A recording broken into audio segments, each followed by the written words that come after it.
So Bridget breaks up with him, and he moves from Cape to Springfield. Wait, Cod or Gerardo? Gerardo, if you remember correctly. Okay. And he starts working in Branson. I'll tell you about it later. Yeah. Today we're talking about an incredible album recorded in 1949 by one of the most influential jazz musicians that ever lived. It's got to be Charlie Parker. Great guess. But think trumpet. Trumpet 49. Oh, Dizzy. Again, I like where your head's at, but think East St. Louis. Oh, East St. Louis. Oh, Miles. It is Miles, but it's cooler than that. Cooler than this? Yeah. In fact, it's the birth of the cool.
And I'm Peter Martin. And you're listening to the You'll Hear It podcast. Music Explored. Explored, brought to you today by Open Studio. Go to openstudiojazz.com for all your jazz lesson needs. Peter? Yes, sir.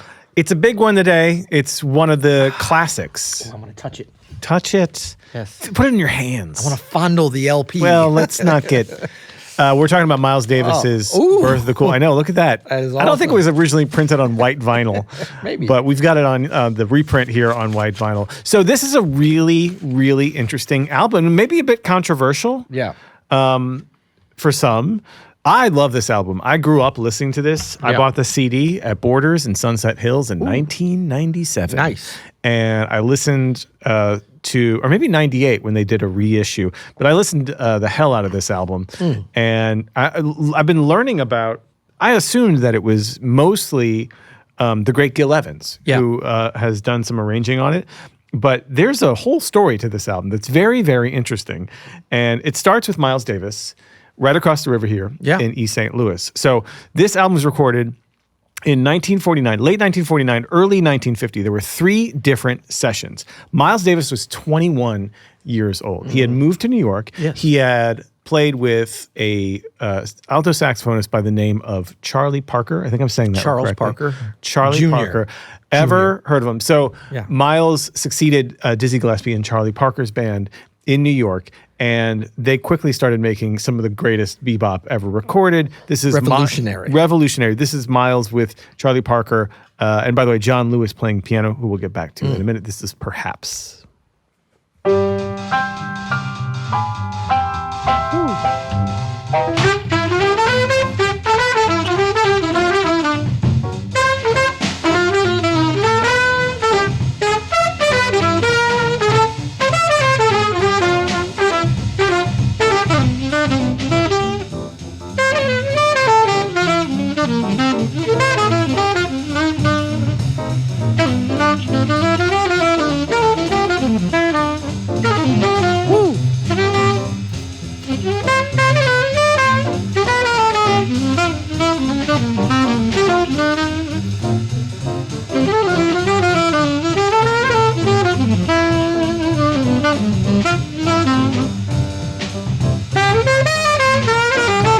How great is that?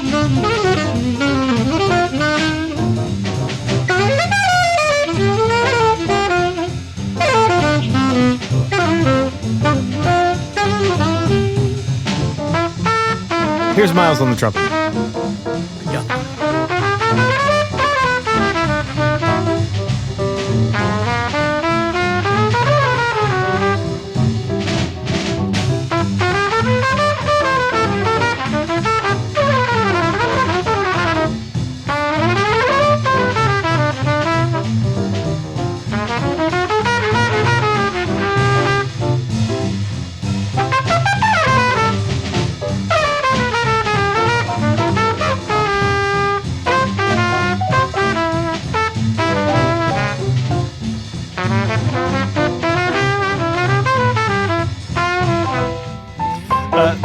So, Peter, what do you hear in that, in Young Miles? By the way, he joined Charlie Parker's band when he was just 18 years old. Right. So here he's like right after like he got to New 19 York. or 20 when they record this track.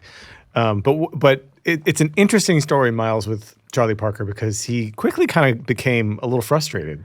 Right.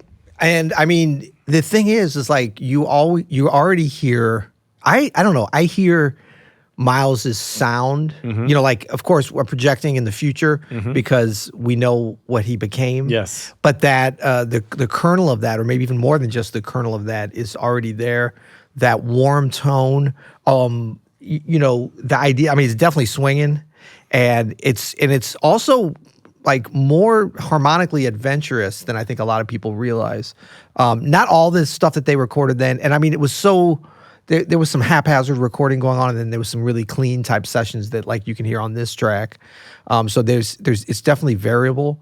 But I mean, I know the stories about Miles being frustrated and feeling like he couldn't keep up or feeling like he was trying to go for something else. But to me, man, he was just an awesome bebop trumpet player. And you hear that heritage, I think, in everything that he did, all the way up into the end. It's true. You know, like there was an honesty and an authenticity to his playing. Obviously, stylistically, it changed a lot, but to his core sound. And, you know, when we talk about trumpet players, it's like their sound is everything. Yeah. I mean, of course, for us as pianists, sound is important. But I mean, for trumpet players, it's like that connection. That's their voice, their sound. It's interesting. When I hear Miles playing with Bird, I hear someone who's already kind of looking forward, like looking past where they are. As Miles is always seemingly 2 steps ahead of everybody, always looking forward, always looking ahead. And we're talking about bebop here, which is the most forward-thinking music maybe ever, like way ahead of its time. Just a huge uptick in what it meant to play,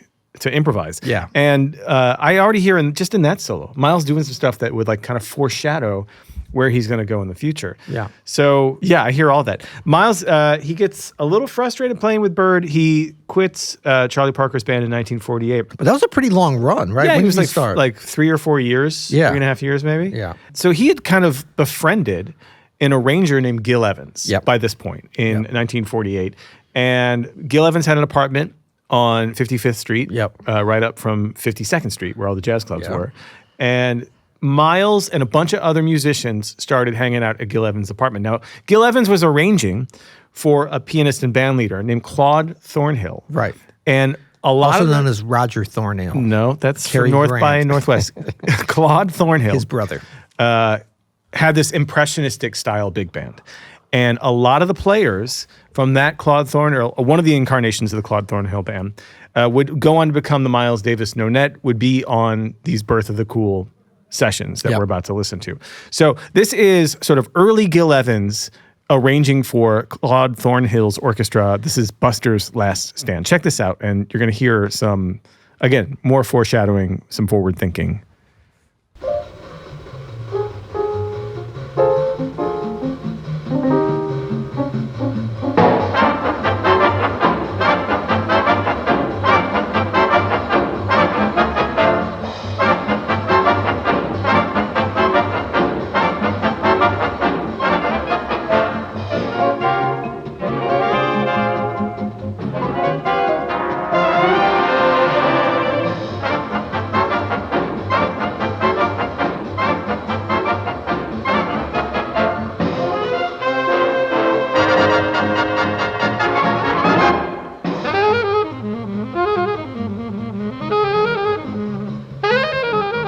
So these very crisp, clean voicings, very little vibrato. Claude Thornhill's orchestra used French horn, used tuba. In fact, Lee Konitz, Bill Barber, Junior Collins, Joel Schulman, Sandy Siegelstein, Jerry Mulligan, and Gil Evans all came. Is that a law firm or is that the? Sorry. They all came out of Claude Thornhill's orchestra and were on these Birth of the Cool sessions. They're all rehearsing at Gil Evans' apartment, and they're working out all these arrangements. Miles is really, really loving this change. He loved the slower tempos. He loved being able to use the mid-range of his horn.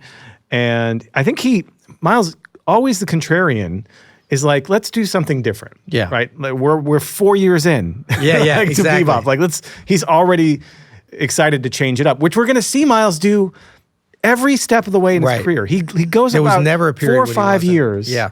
And he's gotta switch it up. Yep. And this is the first time. Yeah, and I think there was a relative amount of space that he saw in this. We wouldn't, like these tracks that we're gonna explore today, I wouldn't say that they're super sparse or anything, but compared to what Bird was doing, and I mean, in all these tracks, we need to frame this by everything we're going to hear today, I believe, certainly most of it was originally recorded in 78, so there was like a 3 or 3.5 minute time limit depending on some other things, and a lot of the early bebop stuff as well.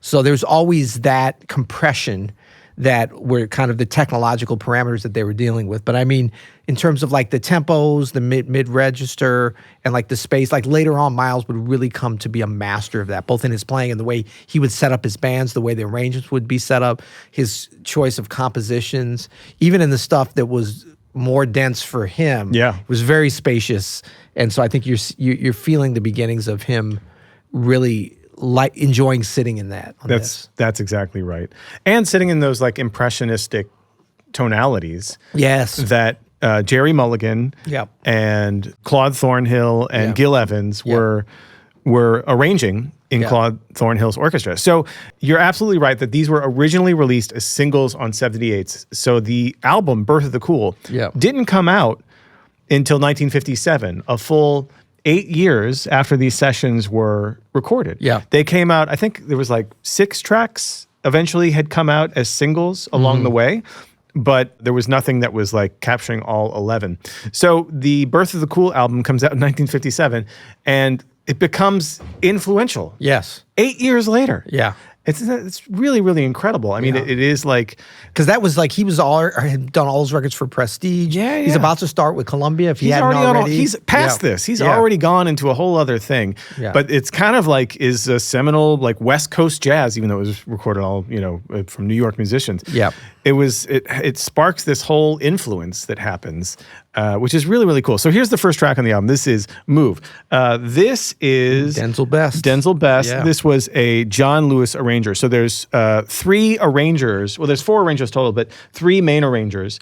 John Lewis arranges 3 things. Gil Evans only arranges 2 of the tracks. Yep. Gerry Mulligan kind of wins this album. He arranges, I think, 6 or 7 of these, but the vast majority. So this is Move.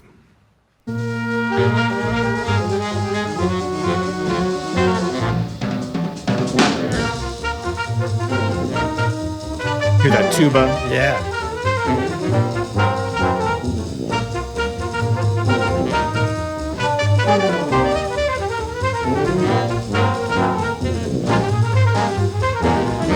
Kenny Clark.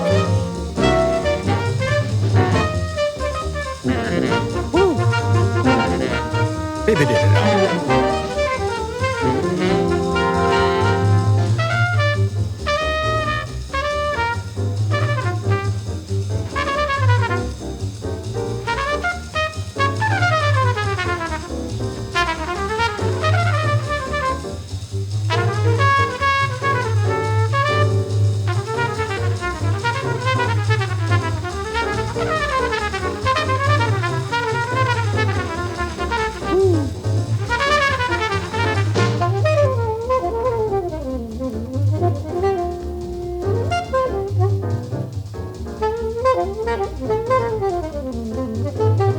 Lee Konitz on the alto saxophone.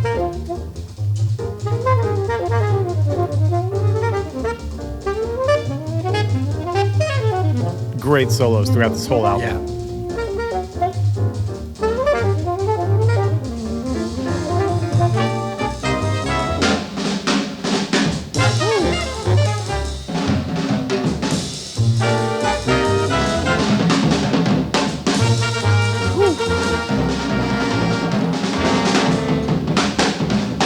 Max Roach on the drums. Kenny Clark, I think. Max Roach, I believe.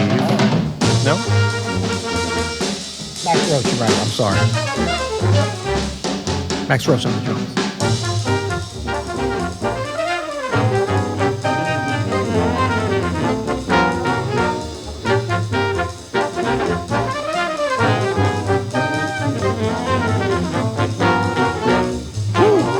Isn't that great?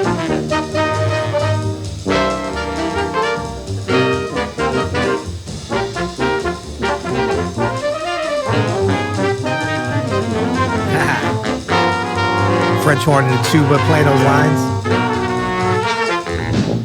Yeah. So you mentioned Kenny Clark and Max Roach. Yep. So because these were done in 3 separate sessions, there's a few different options for all of these tracks. And so I thought maybe we could just list out all of the players on the album. And we might highlight some people on the tracks depending on if they have solos. But throughout the album, you're going to hear J.J. Johnson on trombone, Kai Winding on trombone, Mike Zwerin on trombone. And again, these are all from the 3 different sessions. So they're kind of splitting duties on all this. There's 3 different French horn players, depending on what session. Junior Collins, Sandy Siegelstein, and Gunther Schuller. Yes. The 3rd stream guy. French horn. Author of early jazz. That's right. Bill Barber is on tuba on everything. Lee Konitz is on alto saxophone on everything. Gerry Mulligan is on baritone saxophone on everything. Yep. Al Haig and John Lewis split the piano duties depending on what session. And there are 3 different bass players depending on the session. Joe Schulman, Nelson Boyd, and the great Al McKibben. Al McKibben is only those 3 that I'm familiar with. Yeah. But that was that Joel Schulman, what we just heard? That was Joel Schulman who we just heard. And then Good 2 stuff. drummers, Max Roach is on the majority, but Kenny Clark is on one of the sessions, Venus de Milo, Boplicity, Israel, and Rogue. Yeah. Rogue. And, or is it Rouge? It's Rouge. And then there is there is one vocal track that was actually not released in the original album, but came out in 1972 with Kenny Hagood. Hagood? Kenny Hagood. I'm not sure I'm saying that name correctly. Hagood. Hagood. And he just crushes on Darn That Dream. And it's on... Darn That Dream. There's a Why Do I Love You, which I don't have queued up, but the Darn That Dream is incredible. Yeah. So that move was arranged by John Lewis, who, as I said, was the arranger for 3 of these tracks. John Lewis, that's the thing, is so John Lewis, J.J. Johnson was already established. Yeah. Lee Konitz and Gerry Mulligan, still very young. Al Haig, relatively young. John Lewis, relatively young. Kenny Clark established. Max Roach, relatively young, but had been around too. They're all going to have incredible careers. Yeah. After 1949. They just make incredible music. And in fact, John Lewis, who arranged that last track, is one of the founding members of the MJ called the Modern Jazz Quartet and the Modern Jazz Quintet. Yeah. This is Concord from their 1955 album of the same title. Woo.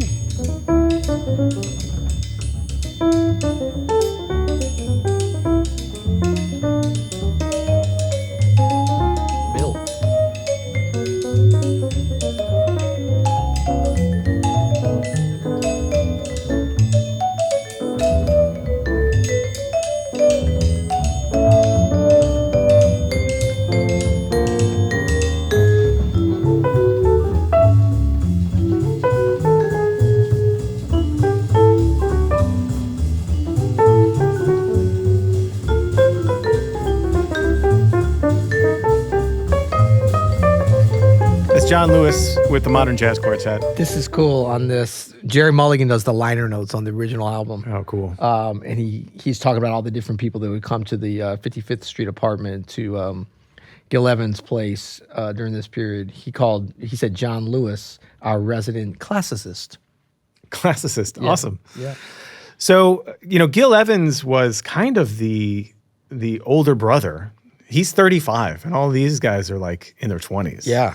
Most of these guys are in their 20s. Yeah. Gil Evans is a little older. He's got the apartment. He's helping them, even though he's not arranging everything here. I think you can definitely hear his voice, even in Gerry Mulligan's arrangements. I'm sure there's a lot of cross-pollination. I think it was just a bit of a think tank. You know what I mean? They're probably listening to music, talking about music. Miles is I'm sure helping to lead all of this as well. Well, he says Gerry Mulligan said he goes through everybody on here, And he says, and Miles, the band leader, he took the initiative and put the theories to work.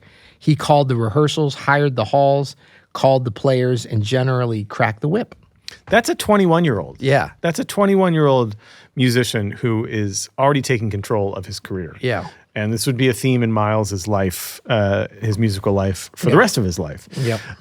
So next I want to hear one of Gerry Mulligan's original tunes for these sessions. This is Venus de Milo, arrangement by the great baritone saxophonist and kind of West Coast, along with Chet Baker, West Coast jazz, I would say like, not founder, but definitely one of the Mount Rushmore of the cool jazz sound. This is Gerry Mulligan's Venus de Milo.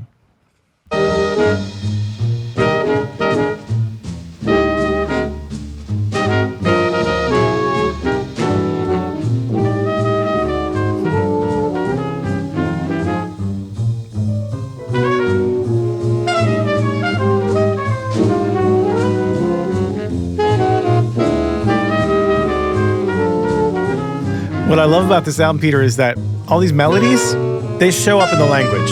Yes. You hear a lot of improvisers influenced by this album and all of these melodies for these tunes. A lot of shared language.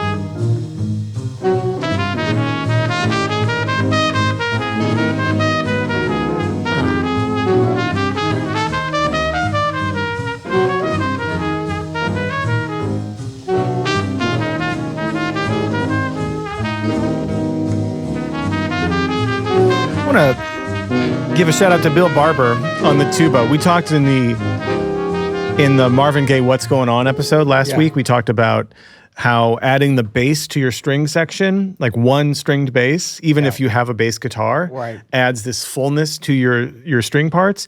Same thing here. Obviously, there's a bass walking. Yes. But having that tuba as the low voice for all of these harmonies, I think it just adds some meat to the chords that you just don't get without it. Yeah. I really, really love it. And Bill Barber is killing on all this stuff too, swinging. Yeah, and the way they have this, a lot of these arrangements, it's like the tuba, it's not even always on the root. It might be on the third. It could be a lot of different places, but having that bottom, the harmony building up from that, to be able to feel that resonance is a cool sound for sure.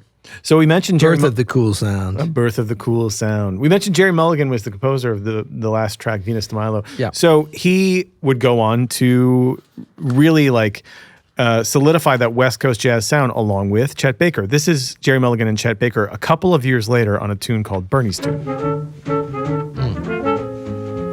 You could hear the direct lineage from the Birth of the Cool sessions. Yeah. Smaller group, obviously.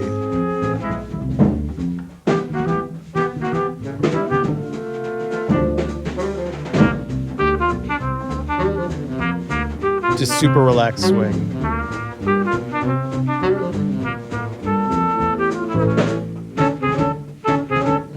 It's from 1952.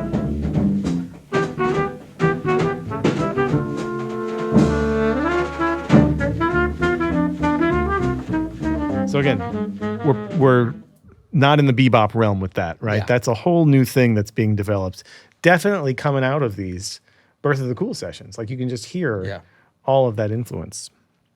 All right, next up we've got, this is a tune called Budo by John Lewis. This is by Miles Davis and Bud Powell, and I want to talk about that. This was arranged by John Lewis. This is Budo. Check this out. And then we're going to listen to the inspiration behind it.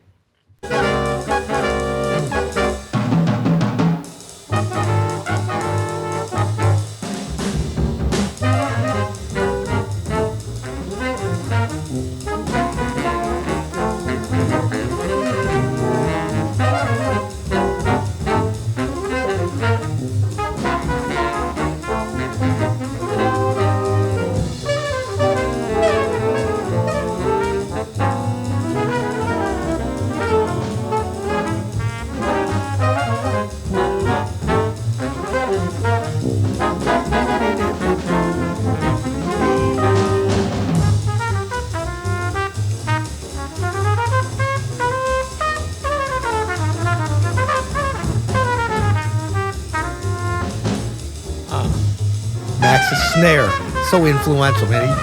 He wrote the book.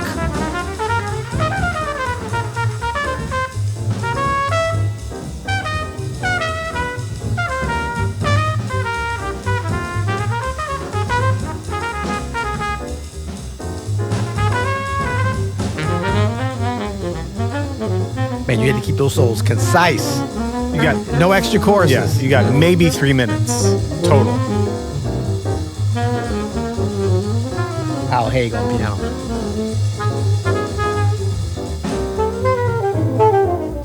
Lee Konitz, right? Yeah, Yeah. Killin. Every solo, Lee Konitz just destroying.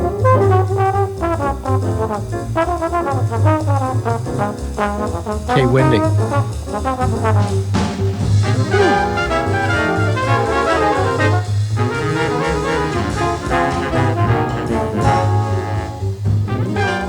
I love these John Lewis arrangements too, man.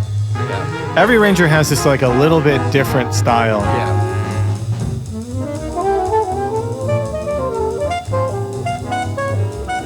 And having that constraint of the time for the arrangement and to have the solos, the backgrounds, the shout choruses, the melodies, even coming back with the last A of the melody. Little drum solo at the end. Bookends, intro, outro. Man, Max's ride cymbal. I know, man. So that's Budo, and that is credited to Miles Davis and Bud Powell because Miles wrote this in honor of Bud Powell, the great bebop pianist, and it's very reminiscent and in fact borrows from Bud's original composition called Hallucinations.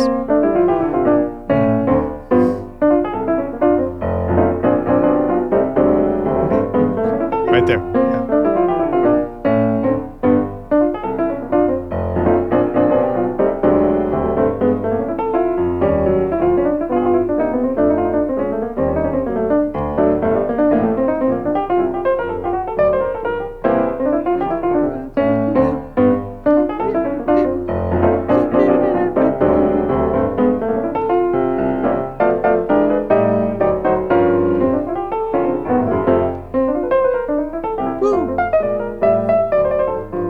Actually hear a little bit of Birth of the Cool in Bud Powell's solo piano.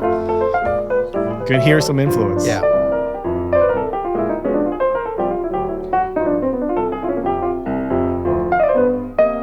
We got to do a Bud Powell episode eventually, man. Absolutely. I mean, for whatever we're gonna,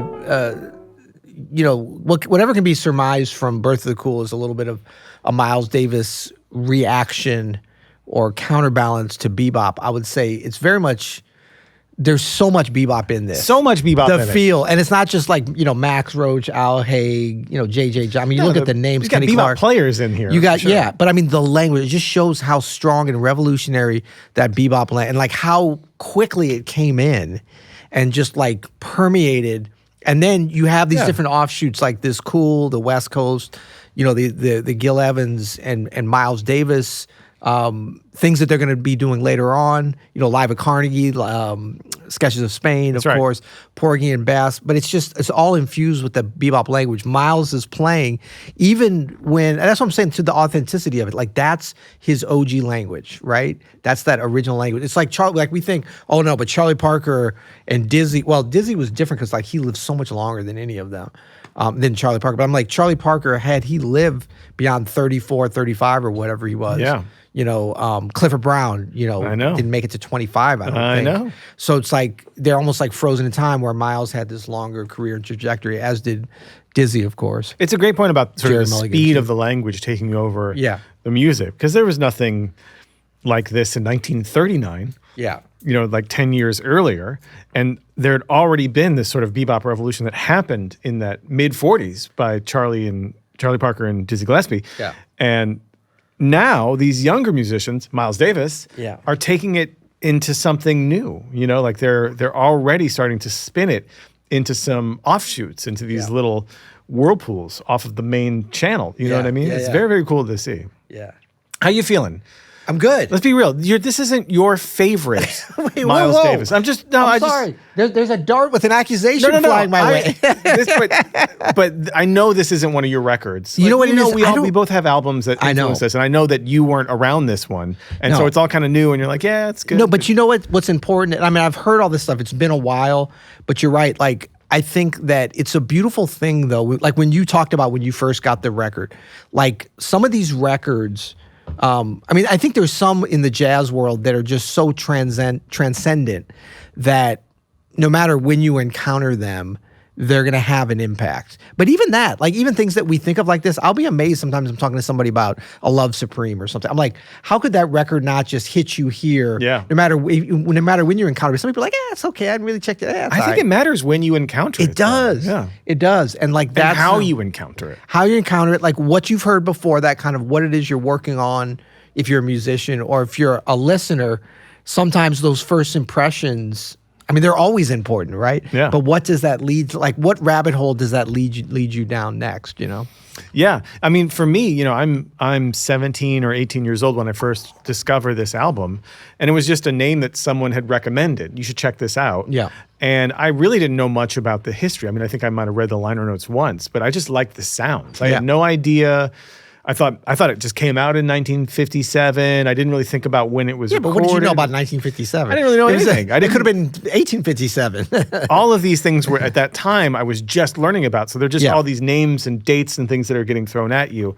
But I just fell in love with the sound of it. Yeah. And just these, I think the strongest part about this, and we've already talked about it, you know, people talk about the arranging and the Gil Evans style of voicing and the impressionistic stuff. That's all cool. But these melodies for all of these songs, like the main melodies, the, you know, and the, you know, all of these melodies are so singable and they're so swinging. And they're not quite as intense as a lot of bebop melodies were. Like they're a little bit It's almost chiller. is it like a refinement of the bebop language, melodic language? Because it's not like a rejection of. It's not a rejection of it. It is kind of just like I said, it's like when a main channel is going, and bebop is this powerful channel of music. One of the little side swirls, I think, is this style. Right, but the same animals are like moving, like the same fish same are water going over there. It's the same energy. It's just doing something else. It's kind of like a little bit less intense and spun out into this thing. And by the way, you know, Miles, who is one of the pioneers of spinning this stuff out, he quickly leaves. He goes and does like hard bop or whatever you want to call that prestige period. Right. You know, that kind of stuff. Right. I like that period. I love that period. And then But you know what else is interesting? So I think part of my thing is that like, because we talk about timing, because of the Miles Davis recordings that I first listened to, I'm talking about My Funny Valentine, Bag's Groove. You can't really get much further Decoy, away. which I heard in real time pretty much when it came out. Like, these are records where just because of the time and the recording technology and how they were engineered, like Miles is, like to me, Miles, he's got a lot of facets to his music. Some of which have nothing to do with even playing the trumpet. It's just about like band leadership and like arranging and stuff. Absolutely. But his trumpet playing is so much based around his sound. And so those records, some of the ones I just mentioned, and the Prestige period for sure, and even some of the Blue Note stuff he was on, like the Cannonball Adderley. But like those records, Kind of Blue, of course, they did such a great job of capturing his, you know, sonically, his sound. And then, so when we go back a little bit early, I remember it was jarring to me. I was like, that doesn't sound as good. But then when I listened, I was like, no, it's younger Miles. He's playing, you know, in these earlier styles, but it's very much the same thing he's doing, but they just didn't capture his sound as you wouldn't. Charlie Parker, when he passed, he was very rarely recorded really well. It's true. You know, for whatever reason, part of it was just the time when he was alive. And so for me, like, I fell in love with Miles' sound, so it always felt smaller on these records. I think that's legitimate. I think that's legitimate.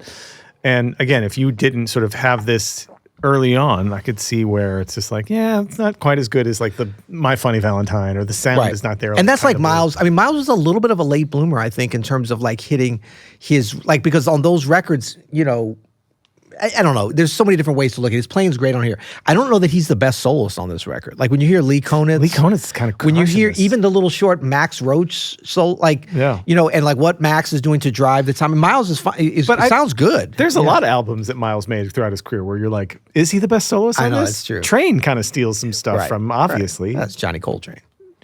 Johnny Coltrane. But you know what I'm saying? Like, yeah. Like, I think he's this impresario. He's like the true maestro of all of this, putting these people together. I mean, it says it right here in the liner notes. Miles was the one who was like getting the band rehearsals leader together, getting the band together. Even at that young age. His real gift, Miles has a few incredible gifts. Obviously, the trumpet is one of them, but it might not be as good as, first of all, his taste and his unwavering dedication to not being stuck or stagnant. Yeah. His incredible restlessness, I think, is a gift to us all. Yes.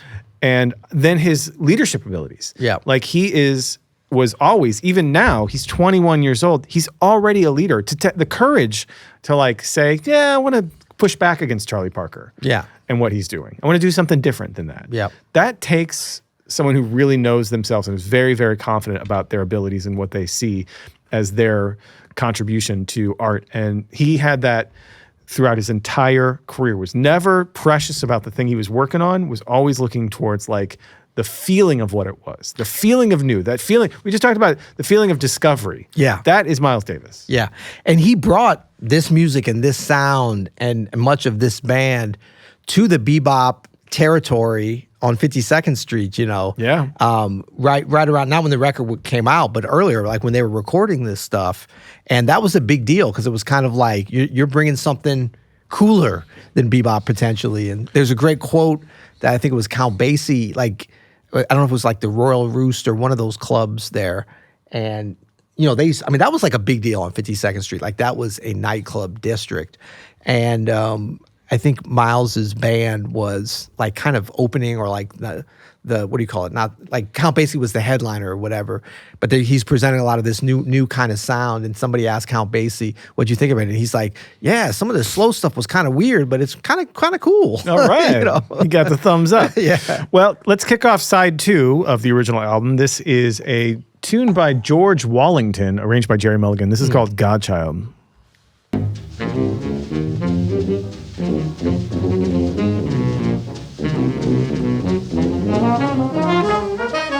Great orchestration here. Woo.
This might be Miles' best solo on the whole album, actually.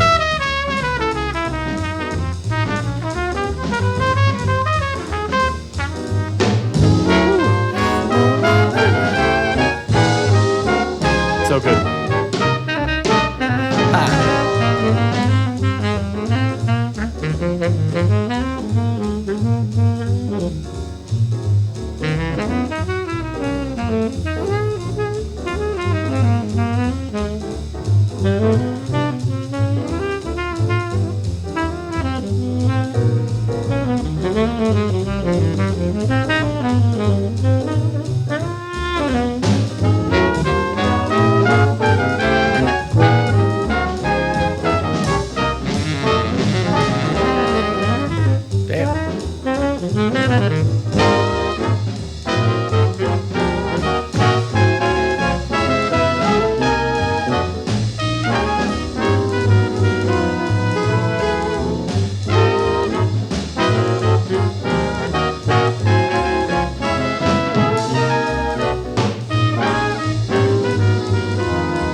Godchild by George Wallington, arranged by Gerry Mulligan. So, Peter, you might have noticed we haven't actually listened to a tune arranged by Gil Evans yet. Right. There are only two. And one of them is your Desert Island track, so we're saving it. Okay. But this next one is a tune by a composer named Cleo Henry. I love his solo with Snarky Puppy. He's amazing. Corey Henry. Lingus. Cleo Henry. Oh, Cleo Henry. Cleo Henry. Miss Cleo Henry. No, not going to do the voice. This is arranged by Gil Evans, and Cleo Henry is actually a pseudonym for Miles Davis and Gil Evans. A pseudonym for Miles Davis and Gil Evans. They wrote this song, but for whatever reason, credit it to a fictitious Cleo Henry. Miss Cleo Corey Henry. That's right. This is an incredible track called Boplicity. Let's see.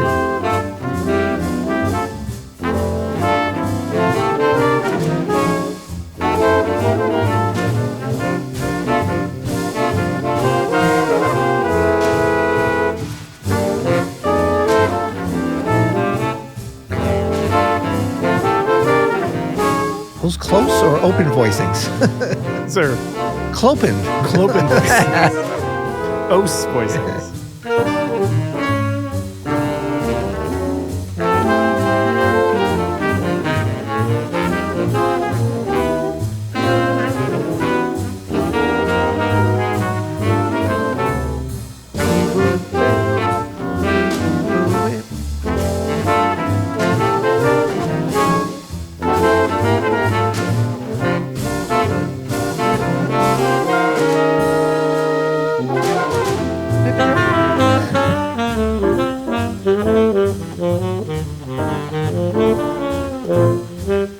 And this is a Gil Evans arrangement, you said, right? This is our first Gil Evans arrangement. You can hear it. You can hear those His voicings, voicings, man. It's incredible. And in fact, we kicked off the show with Caleb Kirby and Bob DeBoo playing this, but our little baby arrangement of this is it doesn't really do it justice. We didn't want to outshine That's Gil right. Evans. We didn't want our shade to be on Gil. He's, you know.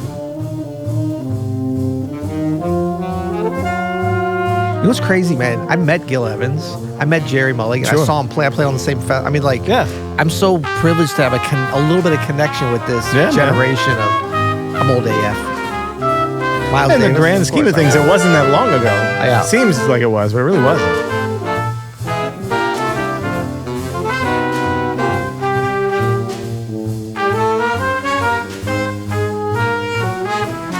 I mean, I remember when I first met Jelly Roll Morton, when I first got to New Orleans. That was crazy. No, I'm just kidding. That is crazy.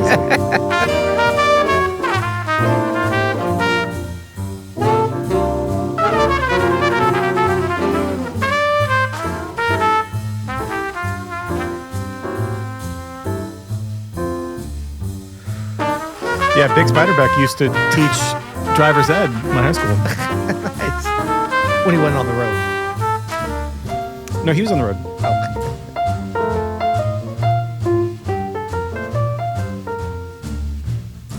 That's John Lewis, I think. Our resident classicist. Man, they pack in the economy of this writing. So many notes, but there's still space.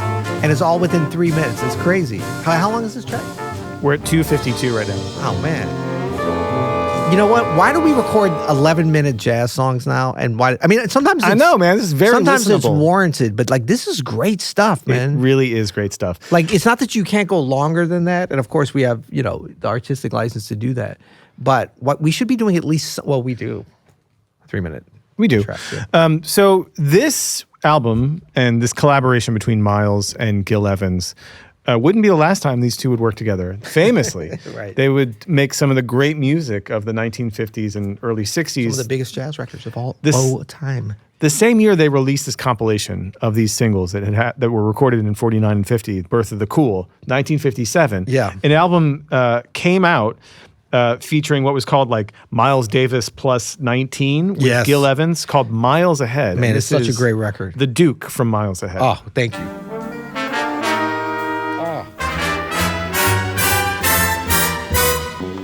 But again, just a bigger version of what we just heard.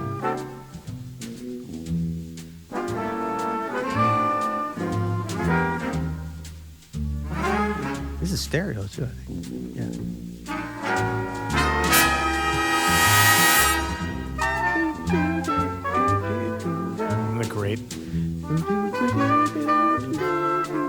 This will not be the last Gil Evans that we listen to on the You'll Hear It podcast. For sure. Yeah, absolutely. We need to. No, this is a great. I'm glad you. This is such.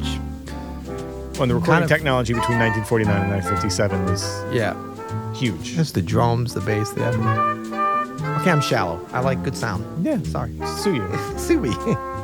That's a great tune too, the Duke. This is kind of an overlook of their collaborations. I think this is the least known, Miles Ahead. Yeah, they're famous for Sketches of Spain. Of course, great. Porgy and Bess. Yeah. But Miles Ahead, don't sleep on Miles Ahead, man. Is so great. Yeah. Yeah. Really, really cool. This is around the time, too, that Miles, so super influenced, as you said in your notes here somewhere, Claude, Thornhill, as was everybody on here. Yeah. Gil Evans, of course, and then collaborated with Ahmad Jamal. Yeah, absolutely. Who he probably wouldn't have heard. Well, no, he might have. Would he have heard? No, he wouldn't have heard Ahmad Jamal yet at these recordings. But no. for sure, for the Miles Ahead, there's a lot of influence on that. The Prestige stuff, in terms of arrangements, in terms of like architecture of the arrangements and stuff. He spoke about it and taking specific things too on the Miles Ahead recording, in fact. Well, that Boplicity that we listened to just previous has become a bit of a standard. Yep. As is the next one. This is called Rocker by Gerry Mulligan. It's a Gerry Mulligan arrangement. I'm a rocker, yeah, Gerry Mulligan. Another incredible melody here. Just gentle. Gentle, yeah.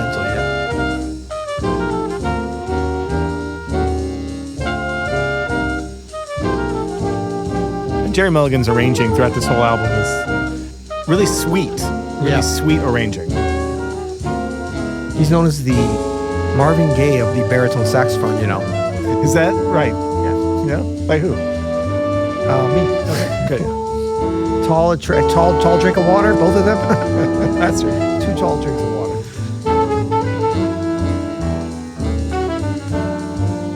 I love this tune.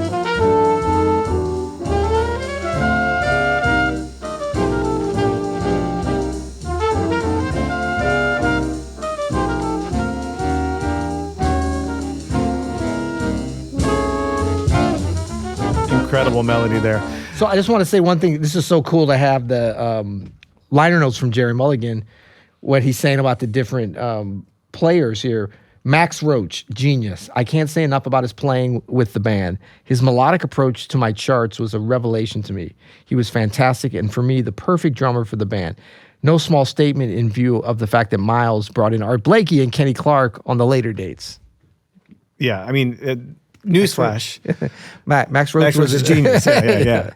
I totally agree. He is really the backbone of this whole thing on those tracks that he's on. Kenny Clark too. Yeah. Okay. The next one is very, very interesting. So the next track is a song written and arranged by John Carisi. It's called Israel, and this is not the most famous version of this. And actually, this is not my favorite version. My apex moment's on here, so maybe we'll listen for that. Lee Konitz solo.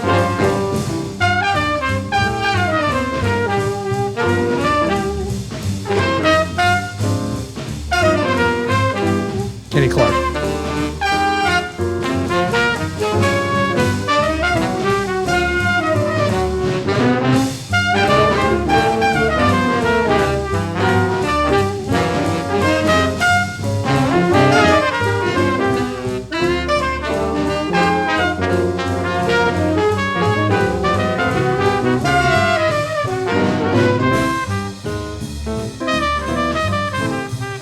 Some great solos on this track, though. Minor blues, right? Yeah. There goes the major there. After the 4 chord. Yeah. Yeah. That walk up in the 5th, flat 6, 6.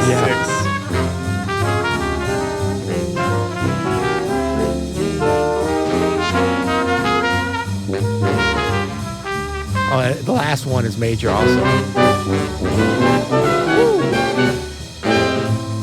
You shout choruses. Okay, here it is. This is your apex moment. Yes. This whole solo.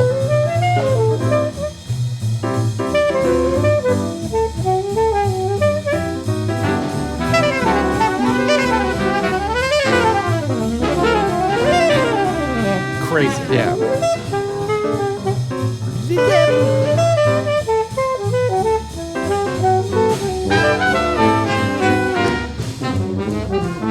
Yeah, I mean, Lee Konitz, had such an interesting influence of Charlie Parker. Every saxophonist, especially alto player, either talks about this or lies about not being, or just being heavily influenced by Charlie Parker. Really, every horn player, hard, the instrumentalist, it's hard not. Yeah, to. I mean, Lou Donaldson talked about he quit playing. He played 4 different reed instruments. He quit all of them except for the alto. At the first night he heard in Chicago Charlie Parker play, he was just I don't want to do anything. And so you hear other stories about people just quitting music all. You either dedicated yourself to trying to be like him if you were young, or you would give up. Yeah. And I think Lee Konitz had a very interesting, you heard in that double time kind of playing, it was not as imitative as some of the other players were when they were younger, specifically of Charlie Parker, especially considering he played the same instrument. But you feel that influence, that energy coming through, and it really, the way he developed it and put his own flavor on it is just great. I think it's one of the best solos on here that I heard. Well, that Israel version, I mean, to me, it's fine. It sounds good. It's a bit scattered, though. It doesn't come together as much as this version, which I think is the defining version of Israel. Ever heard of him? Gil Evans' Explorations album. Yeah. Scott LaFaro and Paul Motion. We did a whole episode on this, these 3 albums.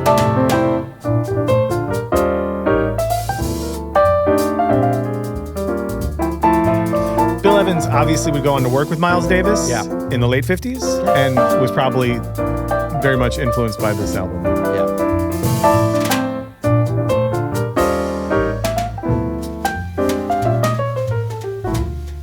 But this was after this record came out. Oh, yeah. Yeah, a couple of years after. That's well after, a few years. So he would have heard that. A few years later. Yeah. The last track we're going to listen to wasn't released until the early 70s, at least with the extended version of this album. I'm actually not sure if this was ever a single or not, but this is Kenny Hagood on vocals from Darn That Dream, the Eddie DeLange, Jimmy Van Heusen tune.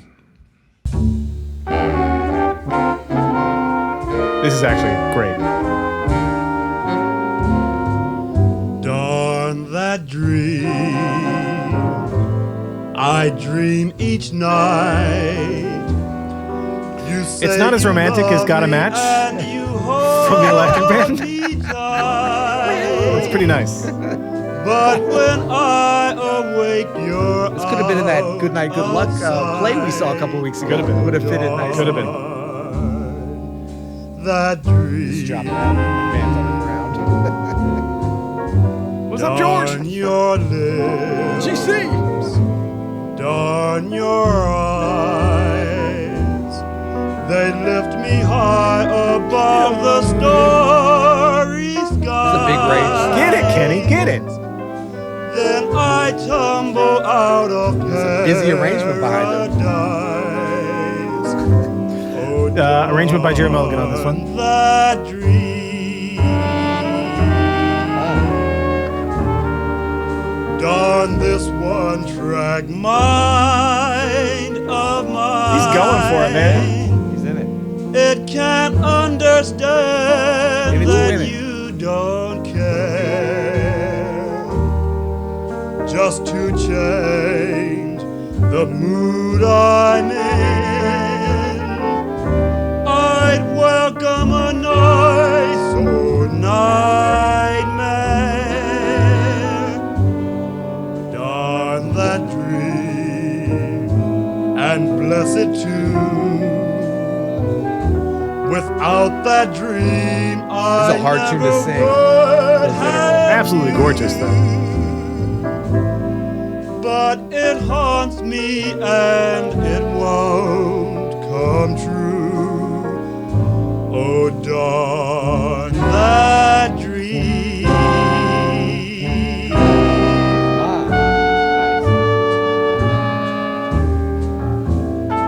Get it, Kenny? Yeah. Yeah, crushing. It's a great tune. It's been covered many times, most recently on Cowboy Carter with Beyonce. Excellent. Yeah. I don't know if you knew that. That's not true, is it? That is not true. Okay, thank goodness. Okay. Okay, let's get to some categories, Peter. So we've got some Desert Island tracks. So your Desert Island tracks is... Moon Dreams. So this is the other... Yeah, we skipped over this earlier. Well, We I guess did. that was on purpose. This is This is a strange, beautiful track, I think. It's absolutely gorgeous. This is the other track that was arranged by Gil Evans. And this was written by Johnny Mercer. Johnny Mercer.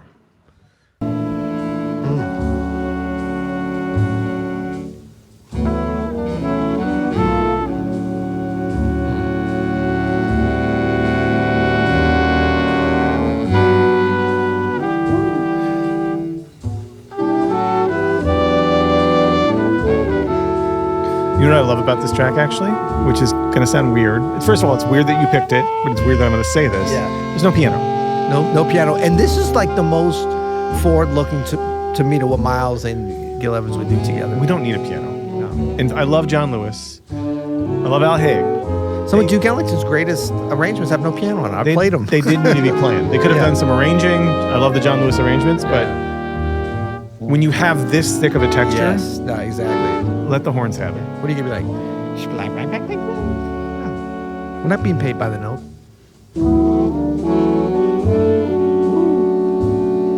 To me, this is cool. This is beautiful. Yeah.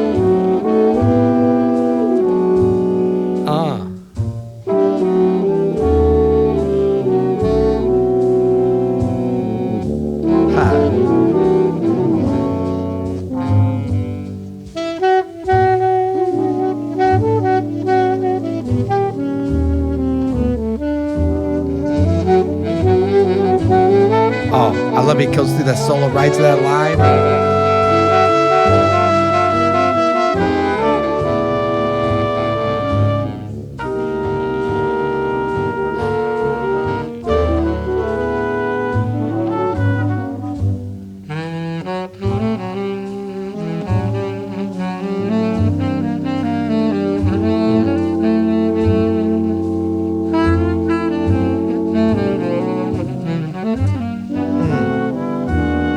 That's some of your top Barry playing you're ever going to hear. That little 4-bar solo. This gets weird. Yeah.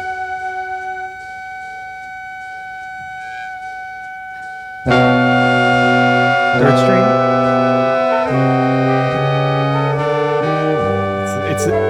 It's a gear that Gil Evans has that Yes. the other arrangers don't really have. Right. Oliver Nelson.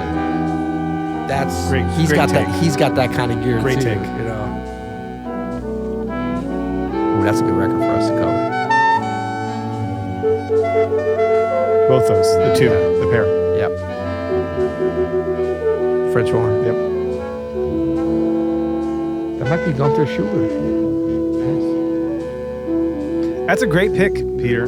I love that. Yeah, to me, this I love is that like for you. I love this is the most unique, Yeah, that's Gunther Schuller on the horn. coolest track on here, man. I agree. Timeless.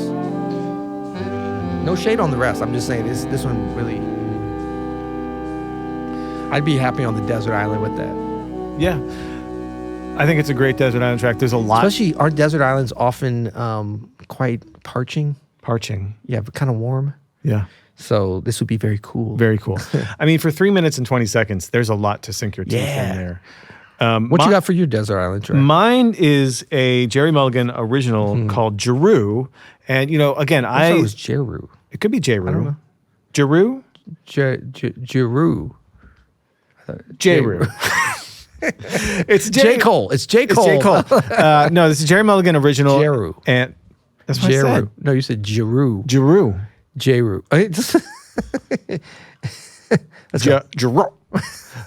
Jerome. Again, to rehash, I consider this album again to be all about these melodies. Yeah. And for me, this is my favorite melody. Yeah.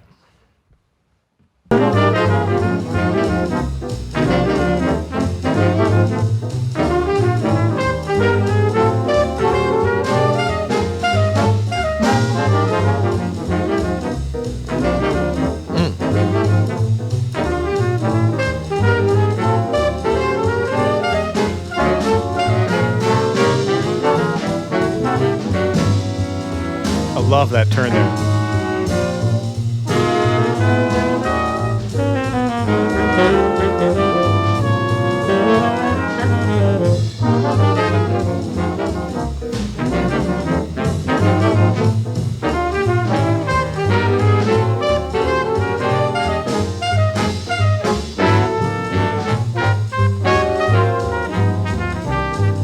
it's like a 10-bar A section, I think. There's lots of little interesting twists Yeah. and turns in the entire melody, the bridge too. We used to play a Gerry Mulligan big band arrangement of this with Lincoln Center Orchestra many years ago. I remember. Of this yeah. tune? Yeah, went and loved Oh, this. amazing. Yeah.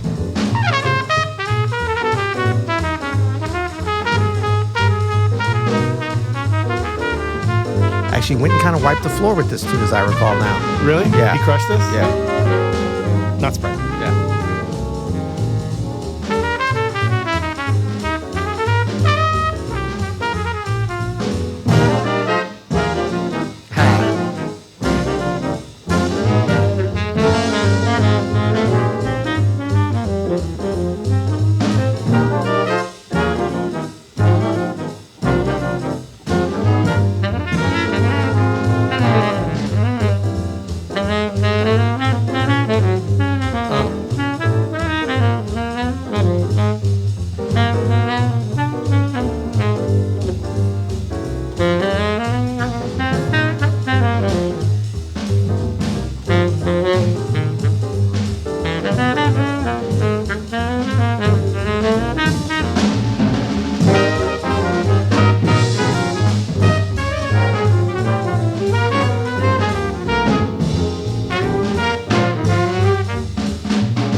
There's a lot of Charlie Parker in all of these. Oh, yeah.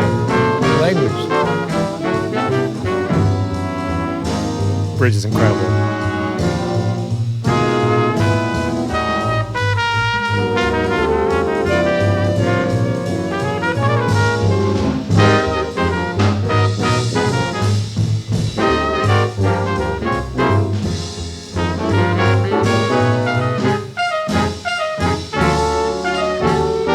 They never go back to the original melody.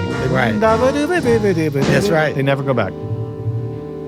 That's a great arrangement. It's a great tune. Yeah. Love the solos on it. The Apex moments, we already covered your Apex moment, Lee Konitz solo on Israel. Mine is Boplicity. And this is sort of at 1 minute and 37 seconds, the start of the trumpet solo. It's this like section solo, right? So Miles will blow and the section takes it and Miles will blow. And I just think Miles is playing BGs. the language and the space Miles uses through here, plus the arrangement is pretty incredible. And this Gil Evans arrangement.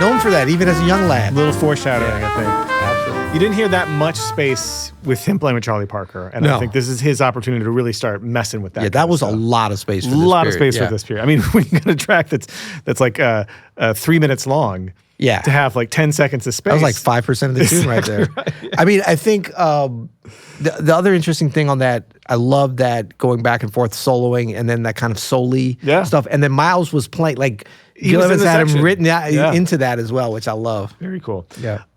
Bespoke Spotify playlist. Ooh. What do you got? Okay, I'm calling this the Cool Jazz Chronicles Oh, because that's it good. I could goes over a see- couple different sessions. you Yeah, know. yeah, yeah. I could see what the cover would look like. Yeah. Mine, I have I have three. I have Say Yes to Nonets. Yeah, nonets, like the 9-piece. I keep forgetting that like that was a thing, like with a specific instrumentation. Oh, yeah, yeah. Nine Yeah. pieces are a great instrumentation. That's right. 10 too many. 8 octet, not enough. Not enough. The other two I have So we're doing 3 on these. Just let me know. I'll do 3 next time. I always do a couple Okay. because I'm a creative person and I like to give myself options.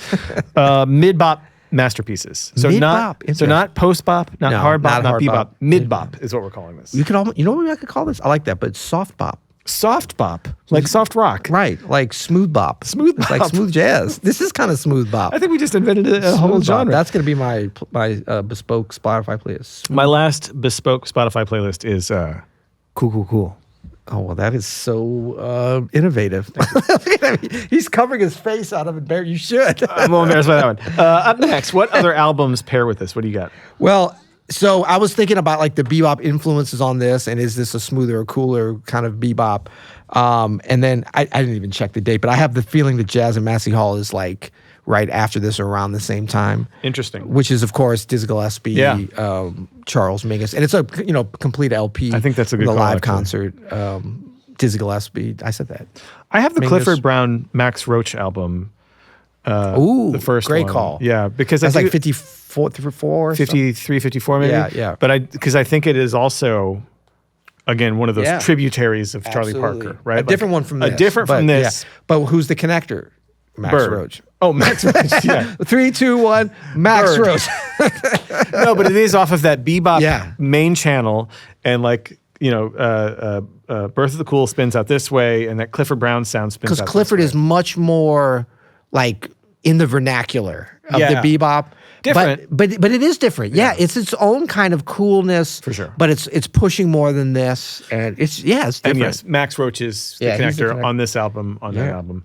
I mean, Gerry Mulligan said it here. Max Roach, genius. Yeah, I mean, Yeah. Quibble Bits. Is it too cool? It's the birth of the cool, but is it too like in terms of like the dynamics, the emotional temperature of the solos? You know what I mean? Like to me, the bebop stuff that even Miles played, I know he didn't feel as comfortable or as accomplished. And then everything that he did after this, starting with like Prestige, like not the emotional depth, because this has a lot of, you know what it is? The emotional depth and the art. You look pissed off right now, sir. Are you too cool? I just don't care, man. You're just too cool. But is not necessarily, I mean, even with those stunning Lee Konitz solos and some others, like to me, this is not, it's just cool. But then again, look at the name of the record. I can't accuse it of being too cool when it says that's what it's doing, right? What? Yeah, it's like, okay, man, where's your sunglasses? Is that your version of being cool? Because that's weird. What? You just seem stoned, man. Okay, Quibble Bits for me are none. I have none. I like it a lot. Okay. Sound quality? Sound quality could be. I mean, Actually, that could yeah. be like a minor Although Quibble some of Bit, that, the but- piano sound was excellent. Better think- than RVG. Yeah, for the era, I think it's fine. Yeah. Snobometer, what do you got? Well, I'm going with my usual 5 due to. I mean, on the one hand, this is totally snobby, but on the other hand, it's totally accessible too. It's a beautiful sound. I have it at 4. I have it close to you because I do think it's kind of like Yeah. right in the middle. Yeah. Is it better than Kind of Blue? Does the snobometer suck? Let's be honest. Is it of any use at this point? What, man? How dare you?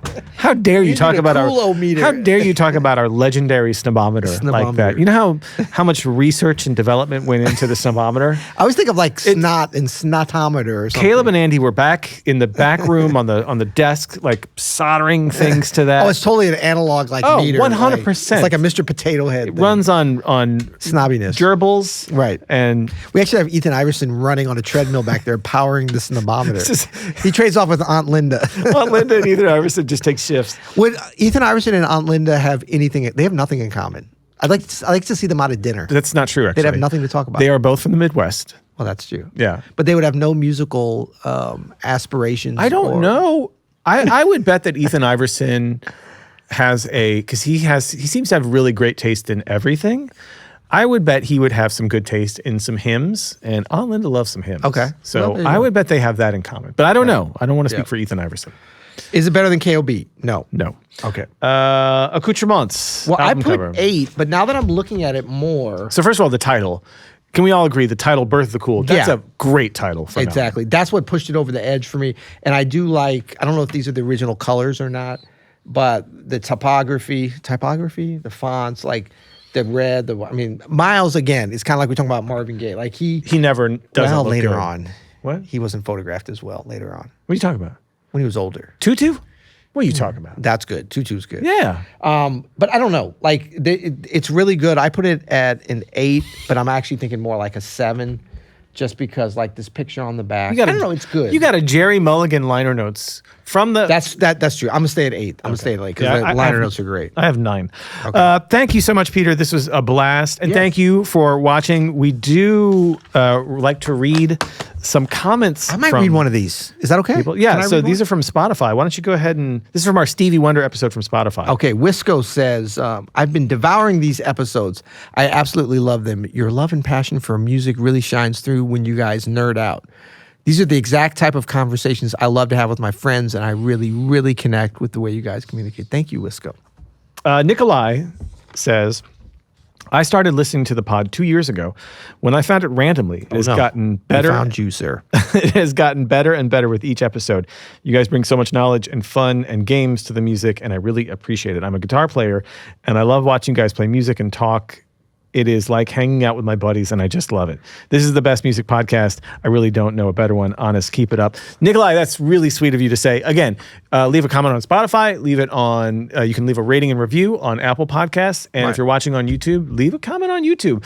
We got to get back into the gala, the gentleman and ladies agreement. You know what? We're starting it right now. All right. Yeah, gala. Gentlemen, you just said it. Gala. Gala.